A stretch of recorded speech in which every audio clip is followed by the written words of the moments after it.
Hello dear students, welcome back to smart knowledge. और प्यारे बच्चों, आज की जो वीडियो है उसमें हम डिस्कस करने वाले हैं passing criteria for class 11th। ठीक है, 11th क्लास में अगर बच्चे हो आप, तो आपको पास होने के लिए कितने मार्क्स मिनिमम चाहिए, वो सारा क्राइटेरिया इस वीडियो में हम डिस्कस करने वाले हैं। काफ़ी बच्चों की क्वेरीज रहती है कि किस तरह से जो मार्क्स हैं हमारे वो आएंगे, कैसे हमें कितने मार्क्स हमें स्कोर करने हैं मिनिमम, वो सारा हम इस वीडियो में डिस्कस करेंगे। तो बेनिफिशियल आपके लिए रहेगी ये वीडियो, एंड तक ज़रूर देखिएगा।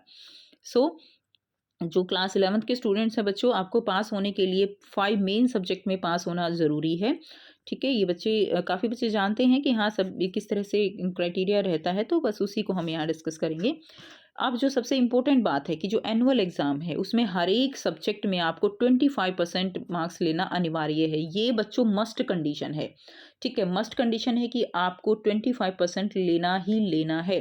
बेशक अगर आप 25% यहाँ पर लेते हो और फिर आपके 33 होते हैं, तभी आप पास माने जाओगे। लेकिन अगर एनुअल एग्ज़ाम में आपके 25% मार्क्स नहीं हैं और वैसे अगर आपके मार्क्स 33 से भी क्रॉस कर जाते हैं, मिड टर्म को मिला के, प्रैक्टिकल को मिला के, तो भी आप फेल माने जाओगे। इस चीज़ को आपको समझना है। यानी एनुअल एग्ज़ाम की बात करें तो 80 में से 20 नंबर आपको लेने ही लेने हैं। कन्वर्ट करें, अगर आपका एग्ज़ाम 70 का है तो 18 मार्क्स आपको लेने हैं। 60 की बात करें तो इसका 25% 15 लेने होते हैं। 50 है तो 13 लेने होते हैं। ये जस्ट एक जो है कंडीशन दी गई है। अब देखिए, थ्योरी में आपको मिड टर्म और एनुअल एग्ज़ाम दोनों को मिलाकर 80 में से 27 नंबर आपके होने चाहिए। 70 का अगर आपका बन रहा है तो 23 होने चाहिए। 60 का अगर बन रहा है तो 20 मार्क्स लेने अनिवार्य हैं। क्लियर? यानी थ्योरी में अलग से पास होना है और प्रैक्टिकल में आपको अलग से पास होना ज़रूरी है। और ओवरऑल 33% मार्क्स भी ज़रूरी हैं। ठीक है, तो यानी ये चीज़ें जो है क्या क्या हो गई बच्चों, थ्योरी और प्रैक्टिकल में अलग अलग पास होना ज़रूरी है। और टोटल जो है मार्क्स आपके कितने होने चाहिए, 33% आपके होने चाहिए। क्लियर?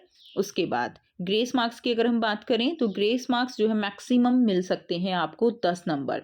मैक्सिमम कितने मिल सकते हैं आपको, 10 नंबर की ग्रेस मिल सकती है। लेकिन एक विषय में, एक सब्जेक्ट में आपको मैक्सिमम 5 अंकों की ग्रेस दी जा सकती है। यानी एक सब्जेक्ट में मान लीजिए आपको 6 नंबर चाहिए पास होने के लिए, तो वहां पर आप फेल हो जाओगे, क्योंकि अगर वहां पर आपको ग्रेस भी मिलती है 5 नंबर की मिलेगी, 6 नंबर की नहीं मिल सकती। क्लियर? तो आप वहाँ पर फेल हो जाओगे। दूसरी जो सबसे बड़ी बात है कि वो ग्रेस भी कब मिलेंगे, आपको 5 नंबर भी अगर मैक्सिमम मिलते हैं एक सब्जेक्ट में, तो वो ग्रेस मार्क्स भी तब मिलेंगे जब आपके फाइनल एग्ज़ाम, जो एनुअल एग्ज़ाम अब आपके हो रहे हैं, उसमें अगर आप 80 में से 20 नंबर लेकर आते हो, यानी चाहे आपका एग्ज़ाम कितने का भी है, उसमें अगर आप 25% की कंडीशन कंप्लीट करते हो, तो ही आप जो है पास माने जाओगे। अगर आपके 33 आ जाते हैं, नहीं तो बेशक आपके 33 से ज़्यादा नंबर रहें, लेकिन फाइनल में अगर 25% मार्क्स नहीं लेकर आ पाते हो, तो ना तो उन मिड टर्म के नंबर का फ़ायदा है, ना प्रैक्टिकल के नंबर का फ़ायदा है पास होने का। फिर आप क्लियर फेल माने जाओगे।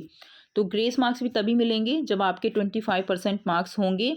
ठीक है, यानी 80 का पेपर है तो 20 नंबर होने अनिवार्य हैं, तभी आपको ग्रेस मार्क्स मिलेंगे। अब ग्रेस मार्क्स मिलने के बाद आप छात्र, जो भी स्टूडेंट है, वो बच्चे प्रमोटेड कहलाएगा, पास नहीं कहलाएगा। उसको हम किस कैटेगरी में डालेंगे, उसको हम प्रमोटेड की कैटेगरी में डालेंगे। नेक्स्ट, री एग्ज़ाम। कंपार्टमेंट केवल एक विषय में ही दिया जाएगा। ठीक है, री एग्ज़ाम अगर आपका होता है तो केवल एक सब्जेक्ट में कंपार्टमेंट दिया जाएगा। अगर आप 2 सब्जेक्ट में फेल हो जाते हो तो आपको क्लियर फेल कर दिया जाएगा। अगर एक सब्जेक्ट में है तो ही कंपार्टमेंट की कैटेगरी में डाला जाएगा। अब जब आप कंपार्टमेंट का एग्ज़ाम दोगे, वहाँ पे आपको लॉस होने वाला है। कैसे? देखिए, कंपार्टमेंट के छात्र को पास होने के लिए कम से कम 33% चाहिए। यानी अगर आपका पेपर 80 का है, तो पहले तो आपका काम 20 नंबर लेके चल जा रहा था, लेकिन अब आपको यहाँ पर 27 नंबर, 80 में से 27 नंबर लेने ही लेने होंगे। यानी जितने का भी आपका एग्ज़ाम होगा, उसमें 33% नंबर आपको लेने ही लेने होंगे। ये मस्ट कंडीशन हो गई कंपार्टमेंट वालों के लिए। अगर छात्र री एग्ज़ाम नहीं कर पाया तो वह जो है 11वीं में ही रह जाएगा।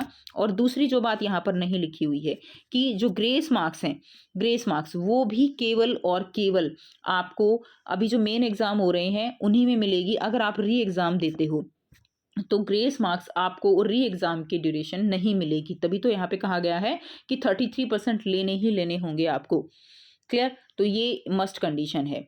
तो ये थी कंप्लीट वीडियो बच्चों, जिसमें मैंने आपको प्रमोशन पॉलिसी बताई। आई होप आपको ज़रूर समझ में आ गई होगी। फिर भी अगर आपको लगता है कोई भी डाउट है तो आप पूछ सकते हो, ठीक है। आई होप आपके लिए वीडियो बेनिफिशियल रहेगी। मिलते हैं आपसे नेक्स्ट वीडियो में। Take care, bye bye.